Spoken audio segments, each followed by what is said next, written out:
Hey there! Have you ever felt that since the Season 4 Reloaded update, when you run into enemies, you just kind of feel frozen and can't exactly aim and you feel kind of off?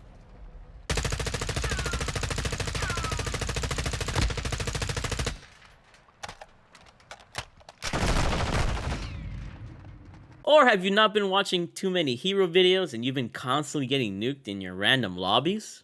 What's up? Damn, bro. I used to watch you a lot, now I just don't. I wonder why. You should be watching the video so you don't get nuked by me.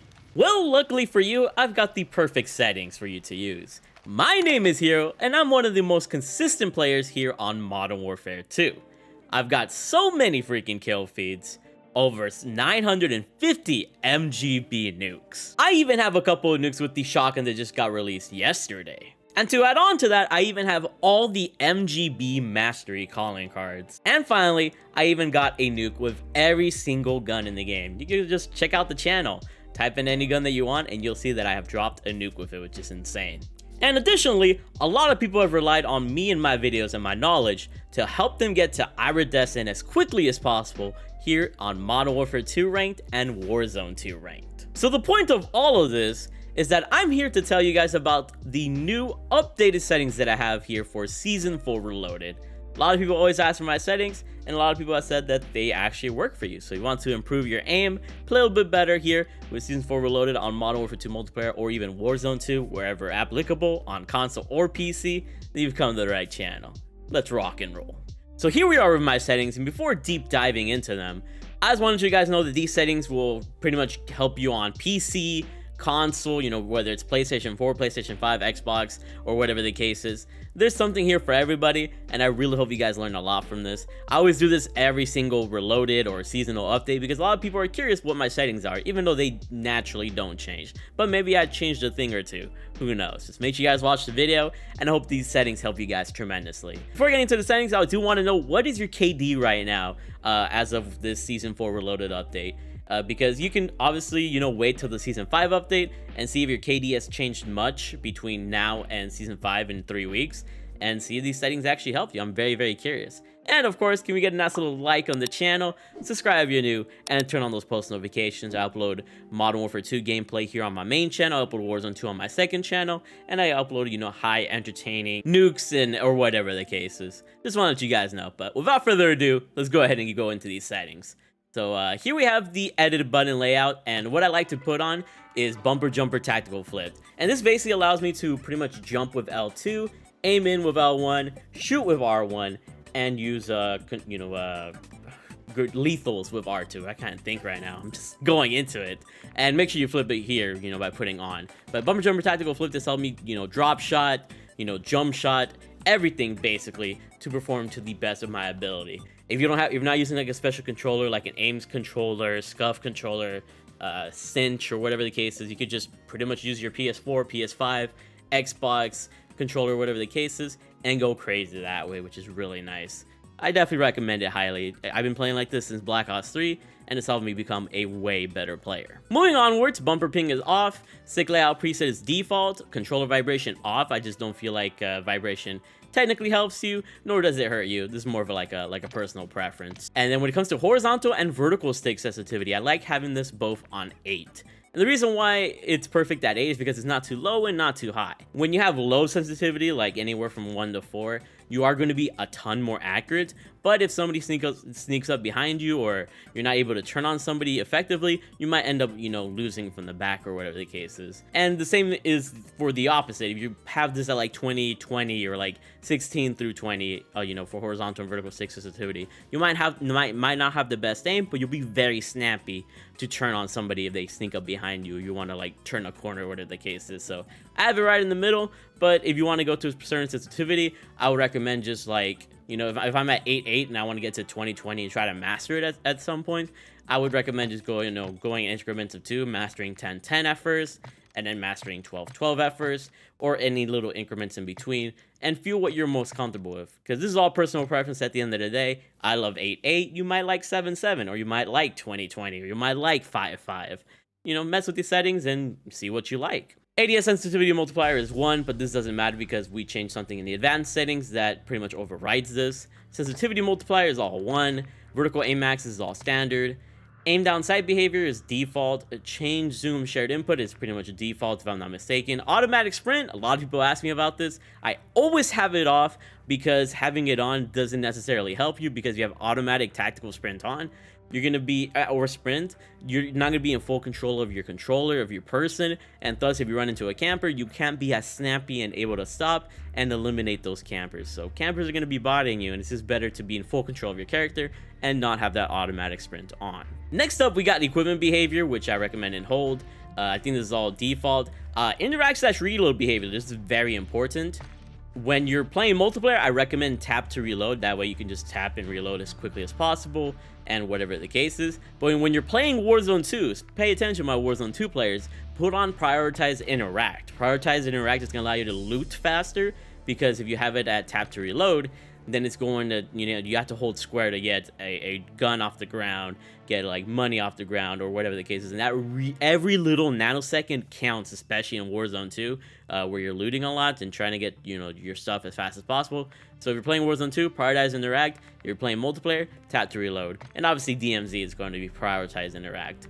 And then armor plate behavior for all my Warzone 2 players, make sure it's at apply all. Moving on, we got advanced controller settings here. We got target aim assist on, so that we have a little bit more stickier aim. We're able to have our little mini aimbot, as the PC players like to call it, the keyboard and mouse dominators. So we can get a couple of keyboard and mouse players mad, and it really helps you a lot. It's kind of overpowered. You can see why the keyboard and mouse players are kind of mad, but have it on. This is gonna help you a ton. When it comes to aim assist type, I either go into default or Black Ops. Precision is nice for when you're sniping, but if you're trying to ray gun, you do lose some aim assist in certain situations. And with focusing, don't use focusing. It's kind of garbo. And this has been proven by videos throughout the years. Just use default or Black Ops. They're going to give you the best aim assist, and you won't lose any aim assist in most situations. Third person ADS correction type should just be assist. Don't change it to precision or off. It's pretty much the same concept. Aim response curve type is the best on dynamic. This is going to give you the best, stickiest aim as possible, and all the pro players have ran this since like Modern Warfare 2019, where it was kind of, implemented to Call of Duty. I've been running dynamic since Modern Warfare 2019, and it's helped me a ton. So definitely put it on if you want to be aiming a little bit better.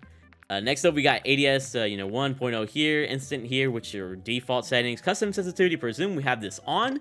And for the first two, low zoom and 2x to 3x zoom, we have it at 0.9. So we have a little bit more stickier aim with those low zoom optics, because we want to be as accurate as possible when we're ADSing.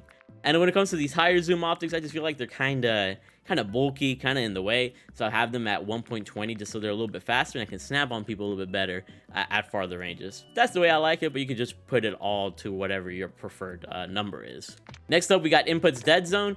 I just have it all out default basically because I'm a little like trigger happy, and the thing about being on bumper jumper tactical flipped and being trigger happy is that sometimes I'll throw a random drill charge or lethal or whatever the case is when I don't mean to, and I still have it to this day. So I do gotta I could maybe put this up a little bit more, but it kind of depends. But the best thing to do if you're not trigger happy like me, if you want to be the most responsive, have a left trigger and right trigger all the way to 0, and you're gonna have the best response time when shooting, jump shotting, or using lethal or whatever the case is. Controller orientation should be up. When it comes to gyro behavior here, gyro aiming, I have this all off. I don't really mess with it personally. If you want to mess with it, go for it. It kind of gives you like keyboard and mouse aiming, according to some people when you have it on, but it's not something that I'm particularly interested in, and I'm just fine playing with my regular controller. I would have to play like a whole different way. Because as you can see, there's a lot of just focus on gyro aim, and that's not exactly where I play. I just like using my regular controller. But practice with it if you want, that would be pretty cool. Sprint/tactical sprint behavior, toggle, auto move forward, off for the same reasons why I have automatic tactical sprint on, or off I should say. It's just not going to help you, it's going to hurt you, and you're going to die to more campers. Tactical sprint behavior is going to be double tap, grounded mantle on, automatic airborne mantle off, automatic ground mantle off. Invert slide and dive behavior should be standard. I think this is all default here if I'm not mistaken. Weapon mount exit delay medium. Quick C4 detonation off, just kind of depends if you want to have it on or off. And then I think all of this is kind of miscellaneous. So yeah, we're done with our controller settings. Now let's go to our PC graphics settings. And keep in mind, I will do console graphics settings as well after I'm done with my PC settings here. So starting it off, we got the display adapter of a 3080 Ti PC. Yes, I do have a 3080 Ti in my PC. If you guys want to know the specs, here they are. They should be on the screen. But all these settings should help you regardless of what rig you're on, if you want to get the most frames out of your PC and make the game look kind of decent. All these are kind of just, you know, personal preference. You know, 150, 60, 30, that's just how I have it here for my own content creation standards. But let's go into quality where things really matter. Obviously, try to have your quality presets at custom. And when it comes to render resolution, try to have it at 100 so you're getting the most resolution as possible out of your rig. If you're like on 1080, if you're on 1440, if you're on 720, having it at 100 is very nice. If you feel like you're not having the frames that you should be getting, then you could lower this to 90 or even 80, and that would be playable, at least in multiplayer. If you're playing Warzone though, try to have this around 90 to 100 just because you want to be able to see a lot more of your map, and if you try to lower the render resolution, then the game won't be as clean, and it's kind of hard to tell people apart. But because my PC can handle 100, I have it at 100. So try to have it at 100 if you can, but don't be too afraid to change it to 90 or 80 if you want those extra frames. Upscaling / sharpening, I like it at a Fidelity FX Cast, and I have it at 90 as well, just to make the game look very clean for me. Anti-aliasing is going to be SMAAT2X, so, you know, because that's the best quality there. Anti-aliasing quality low. Video memory scale, I have it at 80, so it doesn't overpower my rig too much, and my PC doesn't go crazy, but you can keep it at 90 if you want to. Texture resolution, I like it at low. It doesn't mess with my PC too much, and it makes my PC feel smooth. Texture filter anti-scopic, low. Nearby level of detail, low. Distant level of detail, high, just because I want to see things in farther distances, especially regarding Warzone 2, and, you know, to see opponents a little bit more clear, so that's why that helps. But all this are low just to help me, you know, maximize my frames as much as possible. Clutter draw distance is going to be, I'm going to guess that clutter draw distance is probably bugged right now, and that's why I don't see anything for it, so we're gonna ignore it. Moving onwards, particle quality is gonna be high, and particle quality level is gonna be high as well, just because I want to see the tracers and impacts a little bit better. Same with bullet impacts, I'm gonna keep that on. Persistence damage leaders, we don't need that, so we're gonna have that off. Shader quality low, tessellation off, and demand texture streaming should be off. Streaming quality low, volumetric quality low, deferred physics quality off. Water quality can be either default or water wetness. Doesn't really matter, however you want it. Shadow map resolution, you don't really need shadows, have that at very low. Screen space shadows off, spot shadow quality low, spot cache low. Particle lighting, I mean, I'm gonna have this at normal just because I want to see a little bit more of the game a little bit better personally. Ambient occlusion, you know, for tracers. Ambient occlusion off just because it kind of makes the game look a little grainy in my opinion. Screen space reflections off, static reflection quality low, weather grid volumes off. Depth of field is very important and should be off because it's very similar to having blur in the background a little bit. And this is where we go into the next conversation of world motion blur and weapon motion blur. Make sure you have these off. If you have them on, you know, the world is going to be blurry, your gun is going to be blurry, and thus if you're turning corners or whatever the case is, it's going to be hard to see somebody and you're going to lose a gunfight for that reason. So make sure you guys have it off. You're just doing yourself a disservice by having it on. Film grain should be 0 for, you know, similar situations that I just talked about. Then going into the view category here, field of view, FOV. I like this to be at 120. Some people like 105, 110, 100. For me, if we have FOV available, I'm gonna max that baby out because I want to be able to see as much of my peripheral vision as much as possible so that if I see an opponent, I can snap on them a lot more easily. And then when it comes to ADS field of view, we got either independent or affected. A lot of YouTubers and content creators are going to tell you to play on affected just because it allows you to keep that 120 FOV when you ADS. However, I like independent because when I ADS with independent, this means that the FOV is going to go from 120 to 80 FOV, a lower FOV when I'm aiming down sights. And you guys are probably wondering, Hero, why would you do that? Well, by definition, if you're aiming down sights, that means you're naturally trying to focus on something and trying to shoot it or trying to see it a lot more clearly in my eyes, right? So when you lower your FOV to 80, a lot more intention is going to be on the detail of the items that you're looking at, and thus you're more condensed and a little bit more tunnel vision liked when you're ADS. And thus this allows me to aim better at farther distances, allows me to get long shots easier and get longer range kills easier as well. So that's the reason why I like running independent. If you like running affected, go for it, but I just feel like I'm a lot better as a player personally by seeing the longer range targets a lot more bigger, because they're going to appear bigger with a lower FOV, which is nice. They're going to appear a lot smaller on a higher FOV, if that makes any sense. So up to you how you want to play it. I recommend independent. Weapon field of view is going to be wide, so the weapon looks smaller and I can see a little bit more on my screen. Third person field of view, pretty much the same concept. I just maxed that baby out. And vehicle field of view is going to be the same as weapon field of view as wide, so we can see our screen a little bit better and peep anybody out. When it comes to the camera here, first person and third person camera movement got to be at least 50%. If you have it at 100, you're doing yourself a disservice, because you're going to have a ton of recoil, the camera's going to be all shaky, and you're going to be screwing yourself over. And then these two are personal preference. And now that we're done with our PC graphics settings, let's go over to console. So here we are on my PS5, and for the console settings here on graphics, we got on-demand texture streaming off, world motion blur off, weapon motion blur off. I've already explained this. Film grain at 0, depth of field off. Fidelity FX cast, you can have it on and put it up to 52 or even to 90 if you wanted to. I just have it at 52 per personal preference, just to make the game look a little bit nicer. When it comes to 120 Hz refresh rate, this is only going to be available on PS4 or only available on PS5 and Xbox Series X/S. If you're able to have this, if your monitor allows you to do it and your HDMI cable allows you to do this, have this on. You're going to actually be able to like feel the game a lot more smoothly, and you're going to be able to more so compete against PC players who have a bunch of frames, typically in the 144 Hz range and higher. And 120 is really nice for consoles, so make sure you're running this. It's going to help you a ton. Field of view, I already talked about this. I like 120 just to max it out. ADS field of view, I like independent compared to affected. Check out the PC in-depth guide that I put on it, in the previous section. Weapon field of view wide, so it doesn't block my screen too much. Third person field of view maxed out at 90. First person and third person camera movement are going to be on least 50%, so our screen doesn't shake as much and we don't go off target or the cases.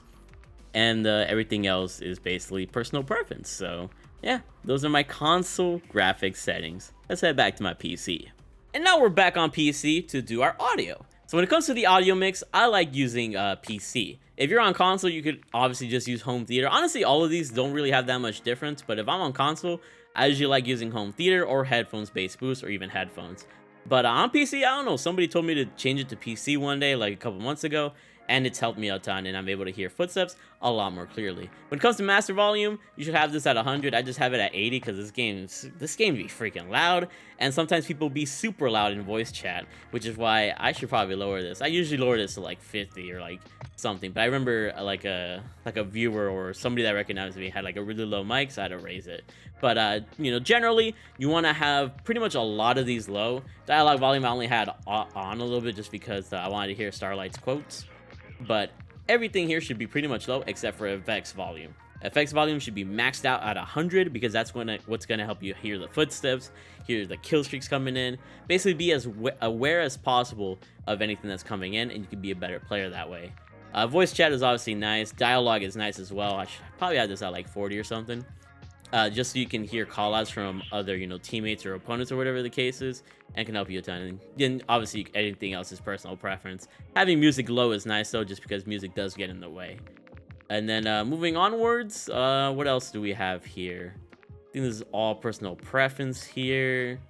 Subtitles. Subtitles depends if you want to have them on or off. If I wasn't a content creator, I'd actually would have them on just because it's nice to see a call out instead of hear a call out, because they'll say like enemy kill streak inbound, like the cruise missiles inbound, advanced UAV has been called in by the enemy, but you'll be able to read it before the enemy or the game tells you it, which is really nice. You'll be able to respond a little bit faster, even by a little bit of millisecond. It just makes the game look kind of ugly for me, so that's why I don't have it on personally, because I know for a viewing experience, I know it'd be kind of annoying to watch.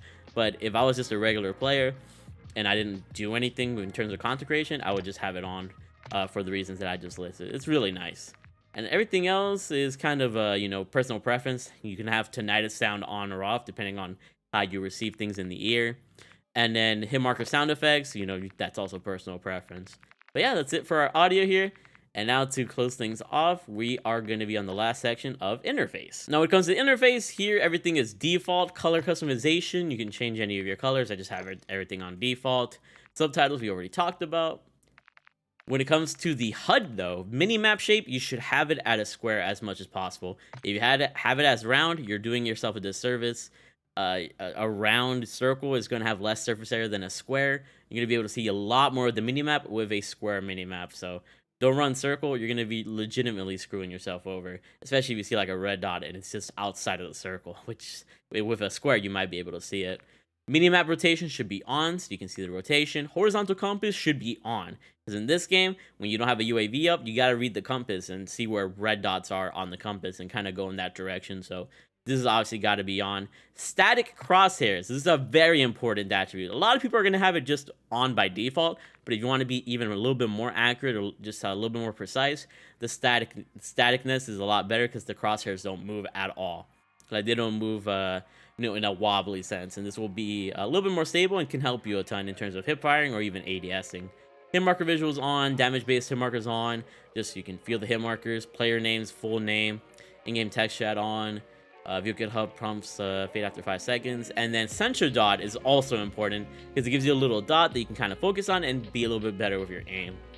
And then you can also put the center dot scale to largest so you can have the best dot possible. It just helps a little bit with aim in my eyes, and it can help you a ton as well. And then we got telemetry, which you could turn things off on or off depending on your server or whatever console you're on. I like having my FPS up just so I can see if I'm lagging or not. Same with server latency and packet loss. And then we also have, what else is important here? Inverted flash. If you want to have the black flash instead of the white flash, that's really nice because then you won't have to see an eye doctor in a couple of years. I just feel like I'm kind of scared when I have the inverted flash on just because I'm scared that I feel like my PC is shutting down or something, and I was like, oh yeah, I just got flashed. I don't know, I just thought it was weird, so I'll still deal with the white flash. Maybe I should turn it off or something. I don't know. But yeah, that is it right there. Hope you guys enjoyed these settings. They have helped me a lot. I've been pretty much using this pretty much similar settings throughout the entire year, and they've helped me a lot maintain like a 6.8 KD or whatever the case is. And yeah, before I end this video, let me know what your KD is in the comment section below, and hopefully it'll change in about 3 weeks. Let me know if you're having fun with Season 4 Reloaded, and tomorrow we will have best class setups for ranked play, and maybe pubs I'll do next week, or maybe on Wednesday or something. Let me know if you guys want that. Anyways, hope you guys drop a like, subscribe, and turn on those post notifications, check out the other videos that I've uploaded, and have a beautiful night or wonderful day whenever you see this. You're awesome. So hopefully you guys enjoyed the video. If you guys want to see these gameplays live, then make sure you guys follow me on my Kick stream at kick.com/themarkoofahero. I interact with the chat, and we have a good old time roasting ragers and nuking fools. I also stream on Twitch at twitch.tv/themarkoofahero, and you'll see a lot of the same action on there. And I also plan to stream on YouTube on my Hero Shorts YouTube channel. I'm not only going to be uploading shorts on there, but I will be live streaming there as well if you want to stay on YouTube. I really love you guys from the bottom of my heart. Thank you for being a beautiful audience. And without further ado, I hope you guys have a good day. Stay awesome and keep being big ballers. I love you all. Shout out to the channel members as well. You're incredible.